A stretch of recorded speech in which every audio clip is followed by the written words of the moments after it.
other elements, because I think these are important to say, because it's never just one simple thing. It's never as black and white as people make it out. And FSG are being referenced in this. People love to reference FSG in any essence, and I understand why. And I want to break them down almost into past and present. I know it sounds like a Muppets movie almost, but it's important. For the past, for things when Mike Gordon was maybe in charge, for the way the club was allowed to be run, does that element of FSG, the people who ultimately signed the checks, you'd say as well, did they have to take a share of blame for letting it get to this stage, do you think? Yeah, undoubtedly. You wouldn't, ideally, you would not be in a situation right now this summer where three best players are all coming out to the end of the contract. I mean, that it's a combination of players who are in that situation makes it all the more disastrous, really. That is pretty incredible that it's got to that. So that's a real disappointment and is definitely on the owners. I think one thing I don't buy into is the idea it's about, oh, well, he's seen what the owners have got planned and they lack ambition or anything like that. I think that's complete and utter nonsense, to be honest, because at the end of the day, he's about to win a Premier League this season. It's an absolute canter. Liverpool were unfortunate not to go further in the Champions League. This is not like when Steven Gerrard could have left. It's not like when Steve McManaman did leave. It's not like when Owen left.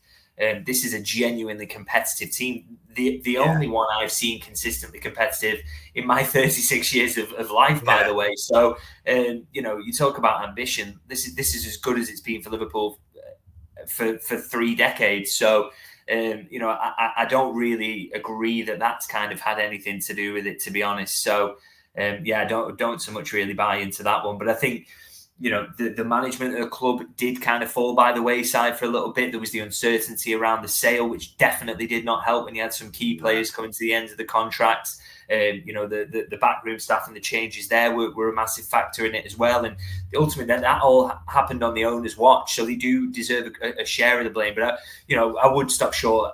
Like I say, ultimately, we've got to remember that this is Trent's decision that he's made, and whether things, maybe FSG could have done things differently and would have convinced him, but I don't really buy into that. I think he's just decided he wants to join Real Madrid, and that's kind of that.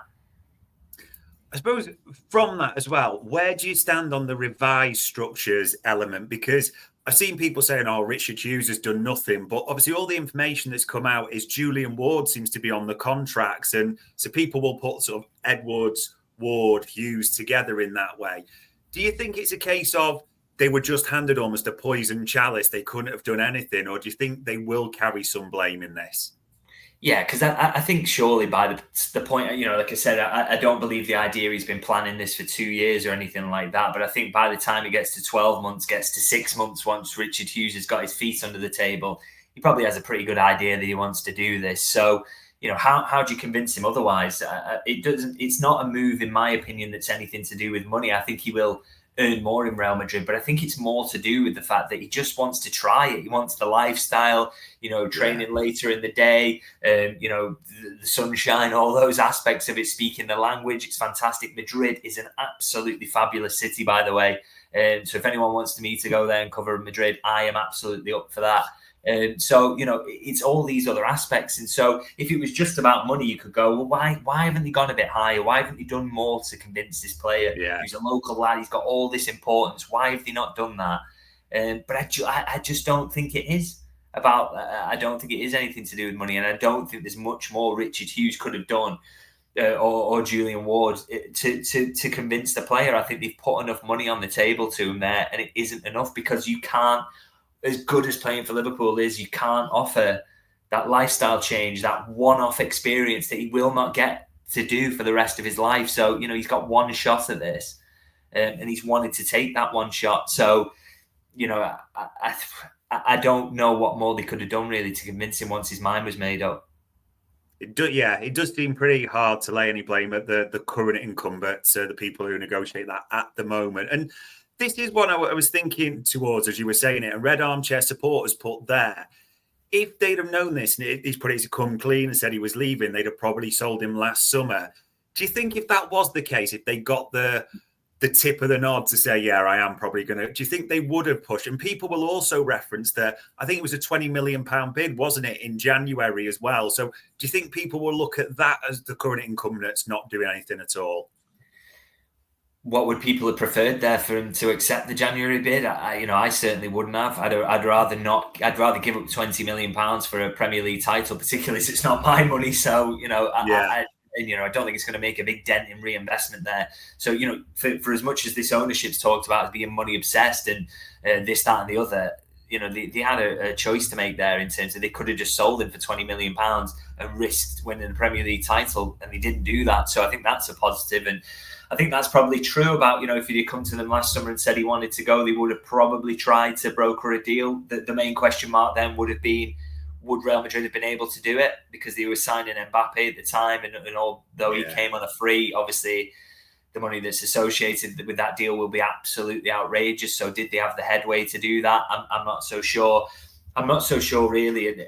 And this is another one that's been talked about a lot, really, is, could he have signed a contract extension and made sure Liverpool have got a fee of some sort? Yeah, release clause. I don't think that's realistic to say that, because I just think, do Real Madrid, were they able to put together the package to buy him from Liverpool? And do you, as good as he is, as special as he is, as absolutely unique as he is as a player, he still plays at right back. There's a limit, I think, to just how influential he can be on your play and how much money you can plow into that. Can they really, if you decide to take a 2-year extension or whatever, just to make sure Liverpool got a fee, could Real Madrid have justified paying 80 million for him or something north of that? I just don't know. And so maybe he's thinking, and they're thinking, the only way this move happens is if he runs his contract down and we can get him on a free transfer. And if that's the story that's being sold to you, but you want this move, you want the experience, then this is just how it's had to kind of play out. I think Liverpool might have pushed to sell him, and he told them in the summer that he wanted to go, but whether they'd have been able to do that or not is a different matter, because of course that then comes into what did Real Madrid want and how would they have played it. Yeah, absolutely. It is hard to say. And this is a bit of an aside, but it is linked to the current, which is what we want to talk about as well, more than anything. Helio Matteo saying there, the time is horrible and cast a shadow over the last lap. Liverpool will be keen to make sure this doesn't derail anything, aren't they? They'll still be fully focused on the title. I suppose it links to, and you'll have experience from this, how will the club want to manage this in terms of leave the announcement till after the season, maybe leak stuff out a bit? People are asking those questions as well.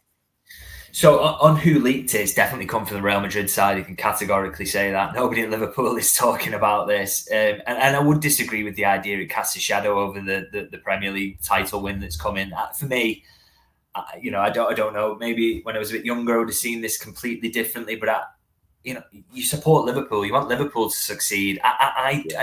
The players just come and go for me, really. And the whole aim of the thing is for Liverpool to be successful. So I don't really agree it's going to cast a shadow. I think that party that happens in Liverpool is going to be absolutely crackers.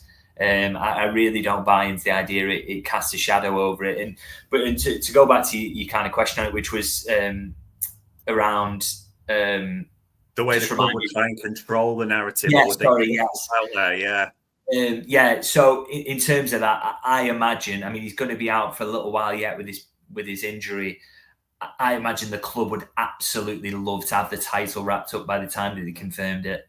If they can't stop it coming out before then, and it's essentially already confirmed now. They're finalising the details, aren't they? I think realistically, Liverpool would love to have the title wrapped up and then say, right, we'll make an announcement together. We're going to say this is your last 4 or 5 games or whatever's remaining at the point Liverpool wrap it up. I think that would be the ideal situation, because they don't want the distraction for the players and the group from what they've got to get done, which is to go out there and win the title.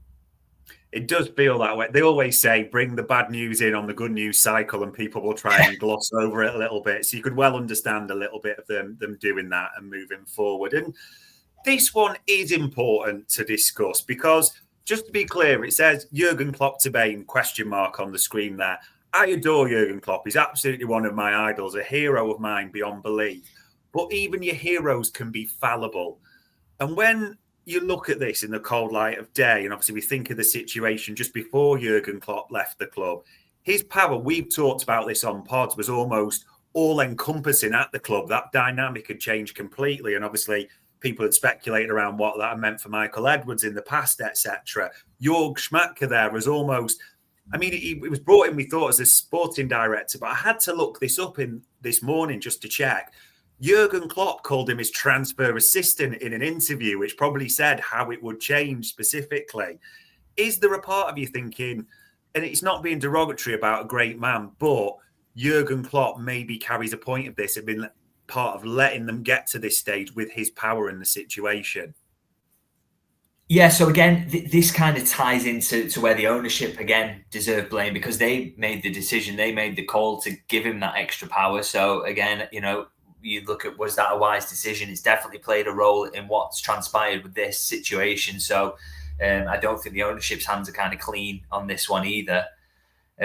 Which is that they made the call to give Jurgen Klopp more power, to put him in charge of all matters recruitment and the general direction of the club. And the aftermath of that was to see Michael Edwards depart, to see Julian Ward have that role then for about 6 months and say, I don't want to do this because I don't really have any power here.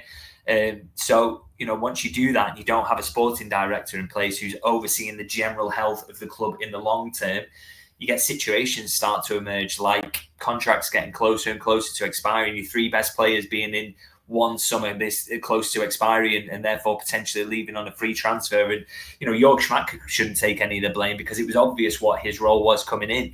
Get this summer's transfer business done, help us rebuild our midfield, do the deals, and then you can go with everybody's best wishes. So it was why I still struggle to understand why did Jurgen, why was he so adamant that he needed more power? It was working really well as it was.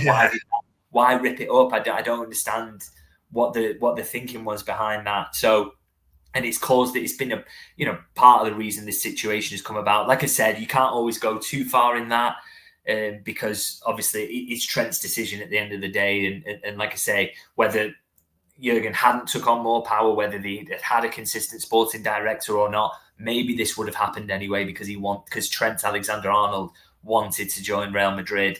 But I do think it's worth mentioning as one of the factors in there. And I think FSG, as much as Jurgen himself, are to blame for the kind of madness that was happening behind the scenes in terms of the sporting director's office. Yeah, it does seem a combination of events when we're trying to be nuanced on this, people, rather than just laying it directly at one person's door. And